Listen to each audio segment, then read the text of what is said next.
Encounter पर विवादित बयान, सियासी घमासान, 27 का चुनावी शोर, हिंदू मुस्लिम पर जोर, एनकाउंटर पर दंगल, जाति धर्म का एंगल, मुस्लिमों की गोलबंदी, सपा की घेरेबंदी, ओवैसी के नेता की एनकाउंटर वाली धमकी, एक डंडा एक झंडा, 27 का सियासी एजेंडा।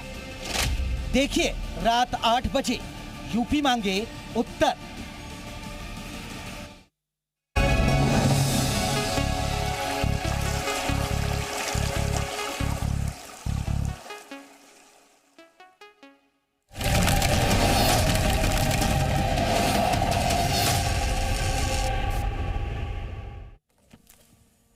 नमस्ते, आप सभी दर्शकों का बहुत बहुत स्वागत है। आपके साथ मैं हूं जयप्रकाश शर्मा। एनकाउंटर पर दंगल, जाति धर्म का एंगल, जी आज इसी मुद्दे पर बात हो रही है। यूपी में जीरो टॉलरेंस के तहत अपराधियों और बदमाशों पर कार्रवाई लगातार जारी है, लेकिन कुछ लोगों को इसमें भी मजहब नजर आता है, धर्म नजर आता है, जातियां नजर आती हैं। इसी बीच एआईएमआईएम नेता शौकत अली का विवादित बयान सामने आया। उन्होंने कहा कि अगर उन्हें 111 की जगह 11 विधायक भी आप दे दें तो मुसलमानों का एनकाउंटर करने वालों का ही एनकाउंटर कर दिया जाएगा। शौकत अली यही नहीं रुके, उन्होंने अपने समर्थकों को कहा कि अगर मस्जिदों और मदरसों की हिफाजत करनी है तो एक डंडा, एक झंडा और एक नेता के तहत एकजुट होना होगा और विधानसभा तक पहुंच बनानी होगी। ऐसे में सवाल यह है कि शौकत अली किसका एनकाउंटर करने की धमकी दे रहे हैं? अपराधियों को, एनकाउंटर को जो जाति धर्म से क्यों जोड़ा जा रहा है? क्या शौकत अली यूपी में माहौल खराब करने की कोशिश तो नहीं कर रहे? ऐसे ही सवालों पर हम चर्चा करेंगे, लेकिन उससे पहले यह रिपोर्ट आप देखिएगा।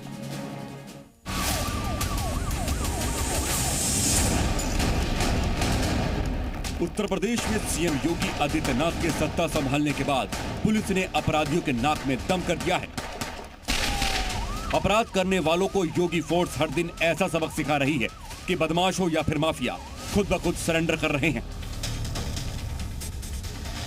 यही नहीं, जो अपराध छोड़ नहीं रहे हैं उन्हें योगी फोर्स घुटनों पर ला दे रही है। वो अपने पैरों पर चलने के काबिल नहीं बचे हैं। लेकिन कुछ लोगों को योगी फोर्स की जीरो टॉलरेंस की नीति हजम नहीं हो रही है। अपनी सियासत चमकाने के लिए पुलिस के जवानों का मनोबल तोड़ने में लगे हुए हैं। इसमें सबसे ऊपर नाम है अजदुद्दीन ओवैसी की पार्टी के नेता हाजी शौकत अली का, जो यूपी एआईएमआईएम प्रदेश अध्यक्ष हैं, जिनका राज्य में कोई जनाधार नहीं है, वोट बैंक नहीं है, लेकिन बातें बड़ी बड़ी। एआईएमआईएम नेता हाजी शौकत अली का बयान सुनिए, जिससे आपको भी हंसी आएगी।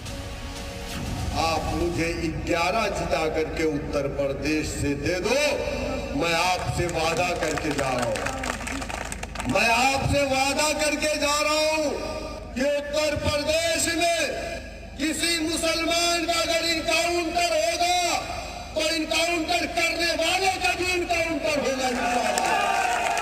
मैं वादा करके जा रहा हूं आपसे। उत्तर प्रदेश में जाति धर्म देखकर अपराधियों को सबक नहीं सिखाया जाता, बल्कि जीरो टॉलरेंस के तहत माफिया हो या फिर बदमाश, उन पर एक्शन लिया जाता है। लेकिन कुछ लोगों को यह बात गवारा नहीं है। यही वजह है कि विवादित बयान देते हैं। यही नहीं, देश की जनता को भड़काने की कोशिश करते हैं चंद वोट बैंक के लिए। लेकिन यूपी में योगी फोर्स अपना काम बखूबी जानती है कि कैसे अपराध पर लगाम लगाने के लिए कैसे जीरो टॉलरेंस की नीति अपनानी है।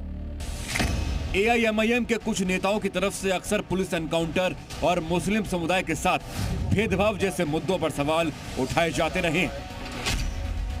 रिपोर्ट जी मीडिया। मेरठ में बीजेपी के फायर ब्रांड नेता संगीत सोम ने एआईएमआईएम और अजदुद्दीन ओवैसी पर तीखा हमला बोला। एआईएमआईएम के प्रदेश अध्यक्ष शौकत अली के बयान पर पलटवार करते हुए संगीत सोम ने ओवैसी को मानसिक रूप से बीमार बताया और एआईएमआईएम को आतंकवादी पालने वाली पार्टी करार दिया। उन्होंने शौकत अली को 2 टके का नेता बताते हुए कहा कि जनता ऐसे लोगों को खुद ही इलाज कर देगी। संगीत सोम ने दावा किया कि एआईएमआईएम को यूपी में 11 विधायक भी नसीब नहीं होंगे, जबकि बीजेपी 350 सीटों के साथ प्रदेश में सरकार बनाएगी।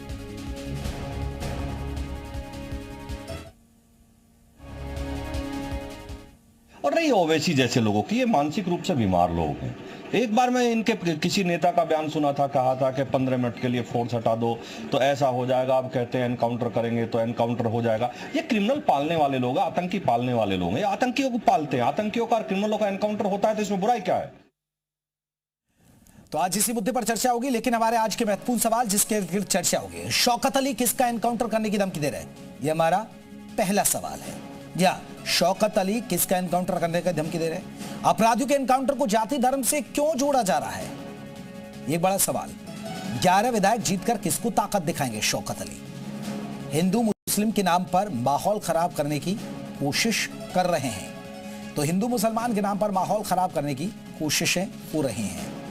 तो इसी पर हम बात करेंगे। हमारे साथ कई खास मेहमान रहेंगे कि आखिरकार शौकत अली जो AIM के प्रदेश अध्यक्ष हैं, वो पहले विवादित बयान देते रहते हैं, क्या वो मुसलमानों की गोलबंदी कर रहे हैं? क्या वो हिंदू मुसलमान कर अपनी कुछ सीटें यहां जीतना चाहते हैं? और वो किसको एनकाउंटर की धमकी दे रहे हैं, इसी पर बात करेंगे। हमारे साथ कई खास मेहमान हैं, जल्दी से अपने मेहमानों को परिचय करा दूं। कृष्ण मोहन पांडे प्रवक्ता हैं बीजेपी के, वो हमारे साथ जुड़ गए। अंशु अवस्थी प्रवक्ता हैं कांग्रेस के, वो हमारे साथ रहेंगे। नवीन कुमार, आपको बता दें कि राजनीतिक विश्लेषक हैं, हमारे साथ जुड़ गए। डॉक्टर A मननान राष्ट्रीय प्रवक्ता AIM की तरफ से जुड़ गए। मौलाना शाहबुद्दीन बरेलवी अध्यक्ष AIMG के, वो भी हमारे साथ जुड़ गए। सबसे पहले मैं मननान साहब से ही पूछ लेता हूं। मननान साहब, ये जो बयान है सिर्फ किसको धमकी दे रहे हैं आप? किसको एनकाउंटर करने की धमकी दी जा रही है आप लोगों की? जो एनकाउंटर करेगा उसका ही एनकाउंटर कर देंगे? नहीं, ये धमकी नहीं है, आप उसको गलत तरीके से ले रहे हैं। ऐसा है कि मुसलमान 96% वोट समाजवादी पार्टी को दे रहा है, और समाजवादी पार्टी हमारे मुद्दों पे बोलती नहीं है। कहीं भी कोई मामला छोटा सा हो जाता है, उसको बात का बतंगड़ बना दिया जाता है। बनारस में कुछ लोगों ने अफ्तार कर लिया, उसको बात का बतंगड़ बना दिया गया। मुख्तार अंसारी साहब का मर्डर हो गया, कोई गया नहीं समाजवादी पार्टी का आदमी वहां, ओवैसी साहब गए। कहीं भी आजम खां साहब को इतना सताया जा रहा है, उसके बाद समाजवादी वाले बोल नहीं रहे हैं, वहां जो है ओवैसी साहब गए। तो सवाल यह है कि जिनको वोट देते हैं वो लोग बोल नहीं रहे हैं। समाजवादी पार्टी के दफ्तर में पहले अफ्तार हो, तो मन्नान साहब ये तो बताइए ना, ये तो अपराधियों का एनकाउंटर हो रहा है ना। अब अपराधियों का एनकाउंटर जो सरकार की पॉलिसी है, जीरो टॉलरेंस पॉलिसी है, चाहे वो हिंदू हो, मुसलमान हो, ब्राह्मण हो, ठाकुर हो, कोई भी हो, उसमें तो एनकाउंटर होगा। नहीं, सिलेक्टिव इनकाउंटर हो रहा है। हाँ। इसको तो दुनिया जानती है कि उत्तर प्रदेश में जो कुछ भी हो रहा है उसमें सिलेक्टिव इनकाउंटर हो रहा है। मुसलमानों को चुन चुन के उनको नुकसान पहुंचाया जा रहा है, उसको दिखाने की कोशिश कर रही है भारत की मीडिया और बीजेपी। तो मन्नान साहब, सरकार ये एनकाउंटर करा रही है, पुलिस एनकाउंटर कर रही है, तो क्या आप लोग 11 विधायक बनने के बाद इनका एनकाउंटर करेंगे क्या? नहीं, आदमी जब भाषण देता है तो कोई बात निकल जाती है, तो उसको आप लोग ऐसा बात का बतंगड़ बना रहे हैं। मोदी जी ने कहा था कि 15 लाख रुपए हर आदमी के अकाउंट में आ जाएगा, तो क्या आपने उनसे सवाल किया? उनका आदमी कहता रामजादे हरामजादे, तो आप उनसे सवाल करते हैं? कपिल मिश्रा ने कहा था कि मैं देख लूं, हम खुद जवाब लेंगे, अभी पुलिस जवाब दे वरना हम खुद जवाब देंगे दिल्ली दंगों में, तो उसका जवाब आपने दिया। अमित शाह साला बोलते हैं भारत के पार्लियामेंट में खड़े होकर, साला ये हो रहा है, तो उससे आप सवाल नहीं करते। कृष्ण पांडे जी आपने सुना, देखिए डॉक्टर A मन्नान साहब कह रहे हैं कि ये सिलेक्टिव एनकाउंटर हो रहे हैं। हाँ, तो ये तो दुनिया जानती है। ठीक है, मैं जवाब ले लेता हूं, बीजेपी से जवाब ले लेता हूं। दुनिया में ये बात हो रही है। डॉक्टर साहब, बीजेपी से जवाब ले लेता हूं। उत्तर प्रदेश में देखिए, एक बात तो स्पष्ट कर दूं कि उत्तर प्रदेश में जो अपराध करने का विचार जिस तरह का है, उत्तर प्रदेश में अपराधी बहुत साल बड़ा होगा, तो अपराधी और अपराधी करने पड़ा पीछे के बाद यदि सामाजिक तौर पर करने का प्रयास करेंगे और अपने बचाव में करेगी, क्योंकि पुलिस पर पानी करता है होता है। रही बात उत्तर प्रदेश में पूरा एक बार स्पष्ट कर दूं कि कोई व्यक्ति सामाजिक पांडे जी आपकी आवाज मुझे बेहतर तरीके से नहीं मिल पा रही है। मैं चाहूंगा टीम से कि आपकी आवाज बेहतर तरीके से मिल पाए। तब तक मैं नवीन कुमार जिंदल है, आपको बता दें राजनीतिक विश्लेषक है। नवीन जी, आप कैसे देखते हैं ये क्या 2027 का एजेंडा सेट हो रहा है? AIM हमेशा से मुस्लिमों की बात करती है और यूपी की ठीक ठाक, पिछली बार भी इन्होंने पूरी ताकत लगाई, ओवैसी ने बहुत सारी रैलियां की, लेकिन इनको सफलता नहीं मिली। तो कहीं ना कहीं मुस्लिमों की गोलबंदी करके ये कोशिशें, यही इसी तरीके से बयानबाजी देखी जाए। जयप्रकाश जी, स्थिति ये है कि चाहे समाजवादी पार्टी हो, कांग्रेस हो या फिर AIM हो, ये सबके सबको केवल एक ही मुस्लिम दिखता है। हालांकि मुस्लिम समाज में 93 से ज्यादा जातियां हैं, लेकिन फिर भी इनको लगता है कि मुस्लिमों को वो गोलबंद करेंगे, उनको भड़काएंगे, भाजपा का खौफ दिखाएंगे, मोदी योगी का खौफ दिखाएंगे और उसके बाद उनको सिमेट करके वोटों में तब्दील कर लेंगे। एक छोटा ओवैसी बोला करता था 15 मिनट के लिए फोर्स दो तो हम देख लेंगे क्या क्या कर देंगे। एक दूसरा वैसी बोलता है कि हम जो है मुसलमान, अभी आपके सामने बोल रहा है कि 11 विधायक दे दो, हम देख लेंगे देश में क्या हो। यही मानसिकता है, और ये मानसिकता भारतीय जनता पार्टी नहीं बल्कि देश के हर सनातनी को पता है। हर सनातनी जानता है कि जो बार बार इसी प्रकार की मानसिकता कि 11 विधायक दे दीजिए, हम उत्तर प्रदेश में एनकाउंटर करने वाले ईमानदार, सजग और जो पुलिस अधिकारी हैं उनका एनकाउंटर कर देंगे। यही तो हो रहा है। उनको मारने की बात खुलेआम धमकी दी जा रही है सिर्फ 11 विधायक के बदौलत। इसीलिए देश की जनता, सबसे बड़ा जो प्रदेश है उत्तर प्रदेश देश के अंदर, उसके अंदर मुसलमान विधायक वो चाहते नहीं कि बने। आप वो इमरान को देख लीजिए, क्या इमरान मसूद क्या बोलता है, और अतीक अहमद दूध का दूल्हा था क्या, मुख्तार अंसारी दूध का दूल्हा था क्या, पाकिस्तान के एजेंट थे, आतंकवादियों की तरह काम कर रहे थे, लोगों को, मुसलमानों को भी मारा, मुसलमानों की जमीनों पर भी कब्जा किया, मुसलमानों के ब्रूटल मर्डर किए, पुलिस वालों के घर में बुला करके खाल उतार दी, ढांचा सड़क पर जाकर के रख दिया। लेकिन नवीन जी देखिए, हर पार्टी का एक एजेंडा होता है। नवीन जी हर पार्टी का एक एजेंडा सेट है। मरना चाहिए ऐसे लोगों को। नवीन जी हर पार्टी का एक एजेंडा सेट है और सब भी जानते हैं कि देखिए बीजेपी हिंदुत्व के एजेंडे पर काम करती है, ये सबको जग जाहिर है। अब एआईएम को पता है कि वो मुस्लिमों के एजेंडे पर काम कर रही है और अच्छी खासी यूपी में आबादी है और कई विधानसभा ऐसी हैं कि जो डिसाइडेड फैक्टर होती हैं जहां मुस्लिमों की। तो आपको नहीं लग रहा है कि अब वो भी तो अपने एजेंडे पर काम ही कर रहे हैं?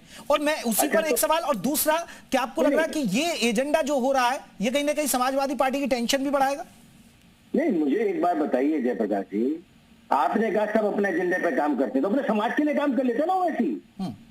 तेलंगाना में आप सबसे लंबे समय से सांसद हैं और अपने क्षेत्र के अंदर जब अब मोदी जी आए उसके बाद मुसलमानों के खाते खुले हैं, बैंक में खाता नहीं था, उनको सब्सिडी का पैसा नहीं मिलता था, उनको मकान बनाने के लिए सरकार जो सुविधाएं देती है उसको मिलता ही नहीं था, और उनका सारा पैसा ब्याज के नाम पर उठा करके ओवैसी के लोग अपने खाते में रख लेते थे और हुंडी पे चलाते थे। तो आपने 30 साल तक मुसलमानों के अकाउंट नहीं खोलने दिए, आपने मुसलमानों को केवल गुलाम बना करके रखा, मुसलमानों के भी हिस्सेदारी नहीं है। मनन साहब, नवीन साहब आरोप लगा रहे हैं, राजनीतिक विश्लेषक है वो सीधा आरोप लगा रहे हैं, सिर्फ मुस्लिमों को आप बौरा है, एक वोट बैंक मानते हैं आप। अरे भाई, ये राजनीतिक विश्लेषक कुछ भी करें, इन्हें क्या मालूम है कि ओवैसी साहब क्या कर रहे हैं। 14,000 बच्चों को फ्री ऑफ कास्ट एजुकेशन दिला रहे हैं। अब बीच में मत बोलिएगा। फ्री ऑफ कास्ट एजुकेशन दिला रहे हैं, हॉस्पिटल में फ्री इलाज कर रहे हैं, जाके देखिए, फिर बोले अरे यार तमीज, अरे झूठ मत बोलिए, ये बोले क्या बोल रहे हैं, ये बोले। अच्छा फिर ये बोले क्या बोलते हैं? आवाज म्यूट कीजिए, इनकी आवाज म्यूट कीजिए। ठीक, नवीन साहब पहले इनका बयान सुन लें, एक बार सुन लें। नहीं, मैं अभी डिबेट छोड़ दूंगा। अरे तो आप ना आप भागते बहुत है, ये गलत बात है ना मनन साहब। वो आप जो बोल रहे हैं, आपकी बात का वो काउंटर तो करेंगे ना? क्यों हमारी बीच में बोलेंगे, बाद में काउंटर करने। ठीक है नवीन जी, एक मिनट रुक जाए। नवीन जी एक बार बात पूरी हो जाए इनकी, ठीक है? हाँ बोले। बात नहीं पूरी होने दोगे क्या? मैंने पहले से कह दिया था कि भाई इस तरह की डिबेट में हम नहीं जाते हैं। चलिए, तो इन्हें क्या मालूम है 14,000 बच्चों को फ्री ऑफ कास्ट एजुकेशन देते हैं ओवैसी साहब।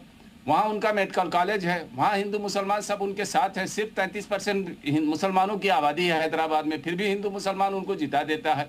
योगी आदित्यनाथ गए थे उनको हराने के लिए, नहीं हरा पाए। अमित शाह उनको गए थे हराने, उन्हें नहीं हरा पाए।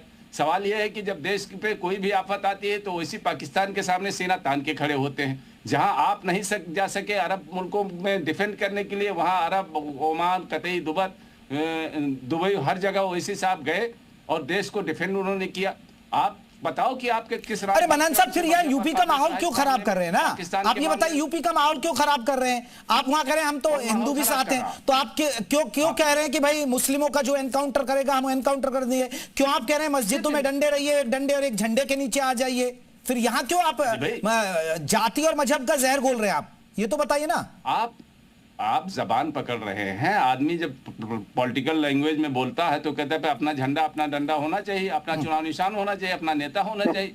ये तो आम तौर पे। चलिए नवीन जी एक जल्दी से रिएक्शन, फिर मैं क्योंकि हमारे साथ बरेलवी साहब भी जुड़ गए, उनसे एक रहे। नवीन जल्दी से। ये AMIM जो है पॉलिटिकली तो पार्टी है, ये तमाशबीन है क्या? कुछ भी बोलता रहेगा, कहेगा कि मैं पॉलिटिकल पार्टी में बोल दिया, जवान पकड़ रहे हैं। वो क्या बोलेंगे? जवान नहीं, वो जवान से जो बोल रहे हैं, जो दुनिया को बहका रहे हैं, झूठी तो बोल रहे हैं लगातार, और कहते जवान पकड़ रहे हैं। तो क्या पकड़ेंगे भाई? तुम बोल क्या रहे हो उसके अलावा? यही तो बोल रहे हो कि सबके सब आएंगे, हम सबका एनकाउंटर कर रहे हैं। किसको संबोधित कर रहे हो आप? किसको धमका रहे हो आप? एक वो धमकाता, ये धमकाते, आकर जवान पकड़ रहे हैं। तो जवान से तो बोल रहे हैं भैया, लिख करके दे रहा है क्या तू? कैसी बातें करते हैं लोग? और ऊपर से बात करते हैं। तेलंगाना तेलंगाना के अंदर आप लोगों ने क्या किया, मैं तेलंगाना में बताता हूं। आप कह रहे हो वेटी साहब वहां गए, पाकिस्तान गए, यहाँ गए, वहां गए। अरे भैया, आपको लेकर के तो इसी मोदी जी ने ही तो भेजा था ताकि आप बात रखें एक समुदाय के साथ। हम उनकी बात का विरोध नहीं करते हैं, लेकिन उनके जो नेता, एक प्रदेश के अध्यक्ष इस प्रकार की भाषा बोलता है, उस व्यक्ति को पार्टी से निकालिए। फिर आप कैसे, क्यों बोला उसने, क्यों नहीं निकालते आप कहिए, अगर आप अभी कंडेम कर रहे हैं उसकी मजम्मत करिए और उसको बाहर निकालिए अभी। मैं नवीन जा रहा हूं। मैं मौलाना शहाबुद्दीन बरेलवी अध्यक्ष एआईएमजे के, वो भी हमारे साथ है। मौलाना शहाबुद्दीन साहब, आपने एआईएमआईएम के अध्यक्ष शौकत अली, उनका बयान सुना, आपको नहीं लग रहा है ये उकसाने वाला, भड़काने वाला है? ये एक भाई, अपराधी तो किसी भी धर्म का है।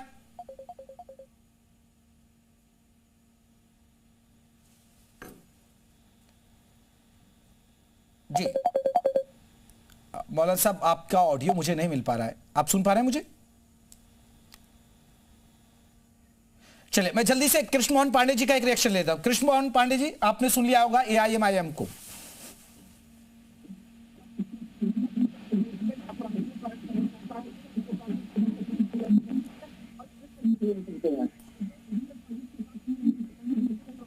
पांडे जी, आपका शायद ईयरफोन आपसे दूर है, इसलिए आपको हमें आवाज नहीं आ रही है। थोड़ा सा आप करें, जरा रखिएगा अपनी बात।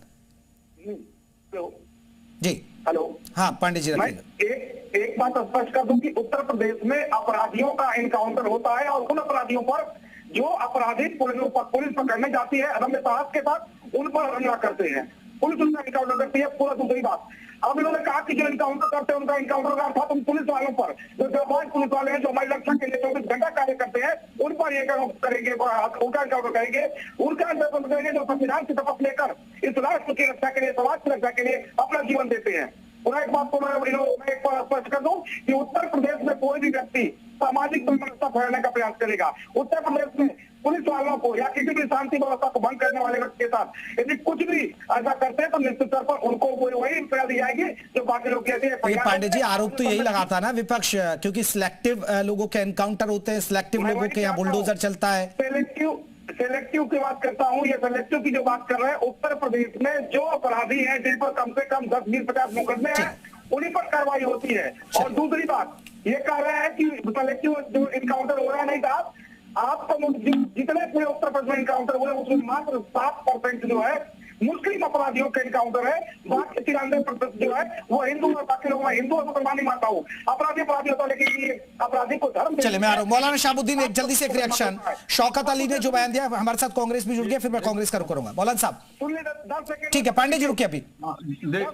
देखिए मोहतरम, जो इनका बयान है एमआईएम के अध्यक्ष का, ये बिल्कुल गलत और घटिया बयान है, निंदनीय बयान है, और ये माहौल खराब करना चाहते हैं, हिंदू मुस्लिम फिरका वाराना फसाद कराना चाहते हैं, मुसलमानों को उकसा रहे हैं, भड़का रहे हैं, वरगला रहे हैं। इस तरह के बयानों पर तो उत्तर प्रदेश की सरकार को संज्ञान लेना चाहिए और ऐसे लोगों के खिलाफ कानूनी कार्रवाई करना चाहिए। उत्तर प्रदेश का माहौल पुरअमन है, शांति है, किसी तरीके से तो मौलाना साहब, मन्नान साहब को समझाइए ना, मन्नान साहब बैठे एआईएमआईएम की तरफ से। तो ये लोग समझने वाले नहीं हैं और ना समझेंगे, इनका तो काम है वोट बैंक और इनको वोट साधना है, इसके अलावा और कुछ नहीं। तो ये लोग नहीं समझेंगे, इसी तरीके से उकसाने भड़काने वाला काम करेंगे और ये सिर्फ और सिर्फ मुसलमानों को जज्बाती बना रहे हैं, नौजवानों को वरगला रहे हैं, गलत रास्ते पे नौजवानों को ले जा रहे हैं। इससे माहौल भी खराब हो रहा है। कहीं ना ऐसा हो कि इसी तरीके से बयानात तो कहीं लफड़ा झगड़ा हो जाए, दंगा फसाद हो जाए। तो इन तमाम चीजों से ठीक है। मौलाना साहब जल्दी से एक रिएक्शन दीजिएगा, फिर मुझे अंशु अवस्थी का रुख करना है। सुना मौलाना साहब को, क्योंकि आपको सिर्फ वोट बैंक चाहिए, भड़काया जा रहा है। अरे भाई, ये सब कहने वाली बातें हैं। हम जो है उस तबके की बात कर रहे हैं जिसके लिए आज कोई बोलने के लिए तैयार नहीं, ना तो आलिम बोलने के लिए तैयार है, ना समाजवादी पार्टी बोलने के लिए तैयार है, ना बहुजन समाज पार्टी बोलने के लिए तैयार है। वोट की जहां तक बात है, वोट तो सारा समाजवादी पार्टी ले रही है। हम कौन सा वोट ले रहे हैं? हम कौन सा वोट ले रहे हैं? वोट तो दूसरे लोग हमारा ले रहे हैं। लेकिन सवाल यह है कि हम जो है उन मुद्दों को उठा रहे हैं जिन मुद्दों को एक समाज सो काल सेकुलर लोग, सेकुलर आलिम, सेकुलर मौलाना नहीं उठा रहे हैं।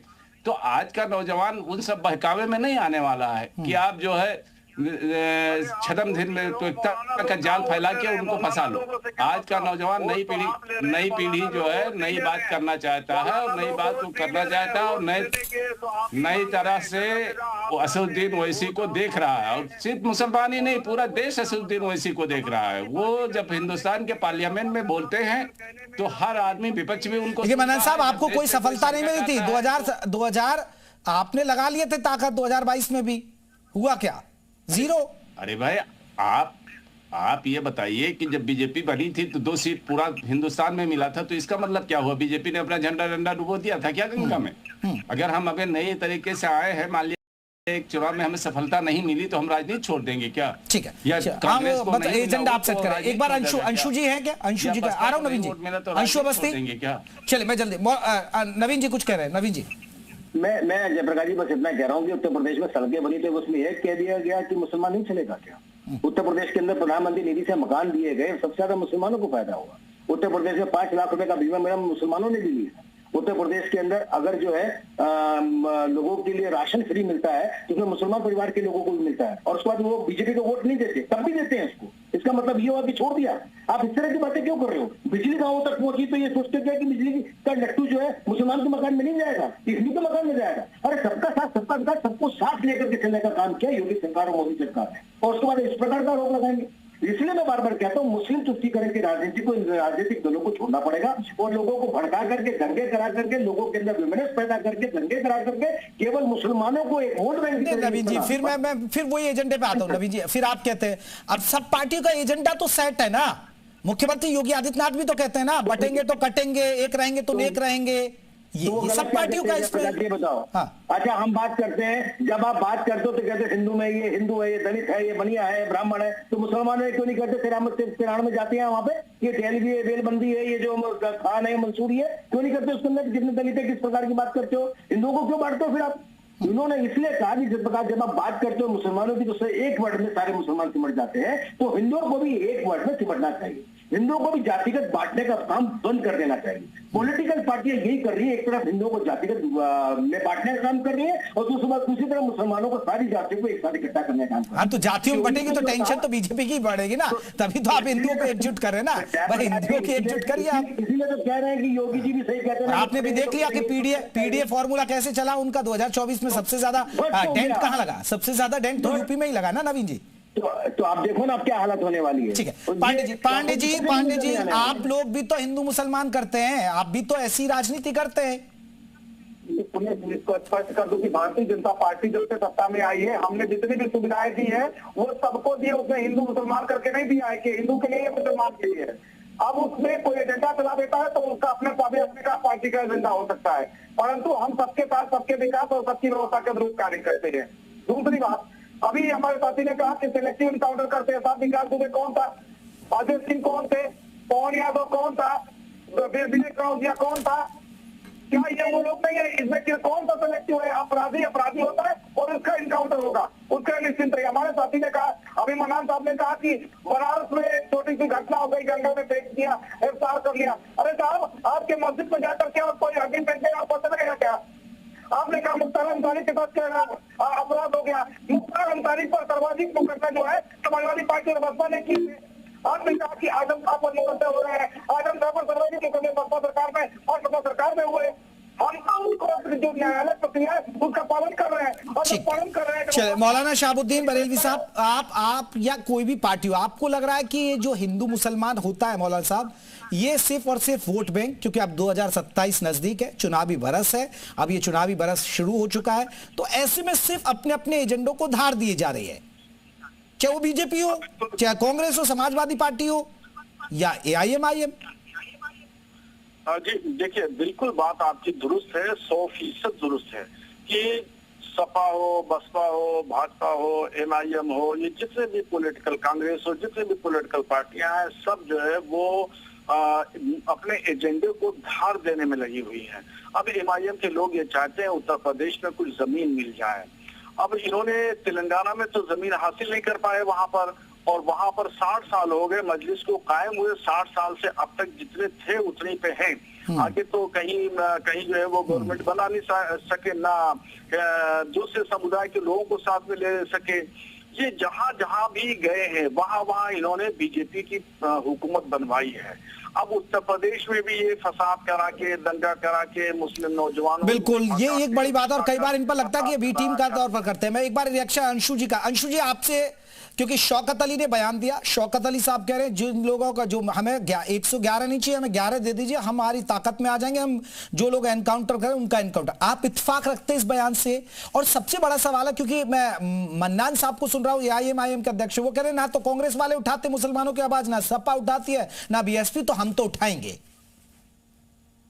देखिए, देश जो है वो संविधान से चलता है और बीजेपी संविधान को खत्म करना चाहती है, और इस तरीके की जो बयानबाजी है वो उसी बीजेपी की जो मंशा है उसको और समर्थन देने काम करती है। कांग्रेस पार्टी सबकी आवाज उठाती, हिंदू हो, मुसलमान हो, सिख हो, ईसाई हो, दलित हो, महिला हो, आप बताइए ना। हाथरस में 1-2:30 बजे रात को एक बेटी को जलाया गया, बीजेपी सरकार में सबसे ज्यादा अत्याचार में दलितों पर, महिलाओं पर हुआ। अगर आवाज उठाई तो राहुल गांधी जी ने उठाई, कांग्रेस पार्टी ने उठाई, पूरे देश में भारत जोड़ो यात्रा निकाली, और आप देखिए उसका परिणाम है कि मोदी सरकार अल्पमत में आ गई। उत्तर प्रदेश में बीजेपी हार गई 2024 में, 27 में सफाया होना है। तो अब जो जनता के मुद्दे हैं और बीजेपी जाति धर्म देखकर कार्रवाई करती है, तो फिर आपको अंशु जी आपको लग रहा है AIM बीजेपी के एजेंडे को मजबूत कर रही है? जाति और धर्म देखकर बनाते हैं। क्या AIM बीजेपी के एजेंडे को मजबूत कर रही है? अंशु जी आपको यह लग रहा है? देखिए, इस तरीके की बयानबाजी से बीजेपी कमजोर नहीं होगी, वो और बीजेपी को फायदा पहुंचेगा। आप मुद्दों पर बात करिए। जब 2024 में जाति जनगणना, बेरोजगारी, महंगाई पर राहुल गांधी जी ने बात की, जनता ने हराया, और आप देखिए उत्तर प्रदेश में बीजेपी हार गई, क्योंकि बीजेपी के पास इन 10 सालों की कोई उपलब्धि नहीं है उत्तर प्रदेश के लिए। मन्नान साहब आप बीजेपी के एजेंडे को धार दे रहे हैं, आप उसे मजबूत कर रहे हैं, कांग्रेस को सुना, अंशु जी को आ रहा हूं मैं, नवीन जी आ रहा हूं मैं, एक बार मन्नान साहब का एक बार रिएक्शन हो जाए इस पर। देखिए, सबसे बड़ी बात तो कि हमें बिना इंटरप्टेड बोलने दीजिए, क्योंकि सारा हमला हमारे ऊपर हो रहा है इस वक्त। तो मैं ये कहना चाहता हूं कि अभी कांग्रेस के नेता जो कह रहे थे कि हम बीजेपी मुद्दे हैं उस पर AIM कभी क्यों नहीं बात करता, ये सबसे बड़ा सवाल है। कभी आप मुद्दों पर बात नहीं करते। ठीक है मन्नान साहब बोलिए। ठीक है अंशु जी रुक जाइए आप। अरे भाई, निशाना बनाए जा रहे हैं। अंशु जी आपके आरोपों का जवाब ले लेते हैं ना अभी। आपने मदद क्या की? ठीक है, आज तक आपने कोई मदद की क्या उनकी? कोई मदद मुझे आप ही बोलो फिर, जब बोलिए फिर आप ही। जब NRC पर आंदोलन हो रहा था, NRC पर आंदोलन हो रहा था, तब तो प्रियंका गांधी जी पहुंची। ठीक है अंशु जी उनका वो रिएक्शन दे रहे हैं ना आपकी बात पे। मन्नान साहब जल्दी से बोलिएगा। इसी आंदोलन में शहीद हो गया, तब तो आपके कहीं पर वो दिखाई नहीं पड़े। ठीक है अंशु जी बात हो गई। मन्नान साहब करके लोगों की भावनाओं को भड़काने का काम करते, वो जमीन पर कोई। मन्नान साहब रखिए ना बात, अब जल्दी से रखिए आप, फिर वक्त खत्म हो जाएगा। आप बिजनौर में जो लड़का NRC के आंदोलन, इनका आवाज म्यूट करिएगा तब तो हम बोलेंगे, नहीं तो नहीं बुलवाते रहिए, हम क्या करेंगे बोल के। वहां पर तो अगर कोई पहुंचा था तो प्रियंका गांधी जी पहुंची थी। अगर दलितों पर अत्याचार हुआ, मन्नान साहब आप बोल ही रहे, जलाया गया लखीमपुर में किसान, नहीं हम ऐसे नहीं बोल पाएंगे ना, उनकी आवाज चढ़ा दी मंत्री ने, कहीं आप दिखाई पड़े?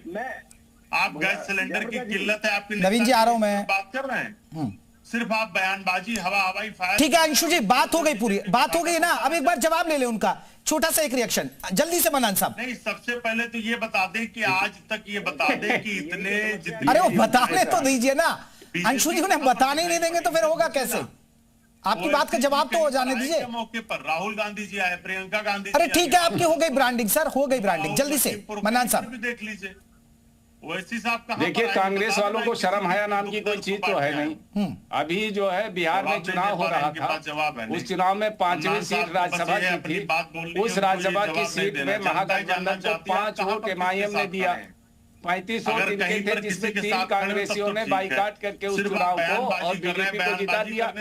एक RJD का विधायक गायब रहा, जिनसे पूछो 5वीं सीट राज्यसभा की क्यों बीजेपी के खाते में चली गई। तो कांग्रेस और बीजेपी सिक्के के जो पहलू हैं उनसे हमें आज बहुत ज्यादा बात नहीं करनी है। कांग्रेस की जो दुर्दशा हुई है बिहार में, उसकी जिम्मेदार ये लोग खुद हैं, और जो बंगाल में इनकी दुर्दशा हो रही है उसकी जिम्मेदार खुद हैं। चले नवीन साहब जल्दी से एक रिएक्शन छोटा सा, जल्दी से, मेरे पास 30 सेकंड बस। मुझे ये कहना है, कांग्रेस के लोग किस मुंह से बोल रहे हैं? कांग्रेस का वही लोग हैं जिनके गृह मंत्री ये बोला करते हैं कि देश के अंदर, प्रधानमंत्री बोलते थे देश के संसाधनों में पहला हक मुसलमानों का है। समाजवादी पार्टी लैपटॉप बैठा करती थी, ये किस मुंह से बात कर रहे हैं?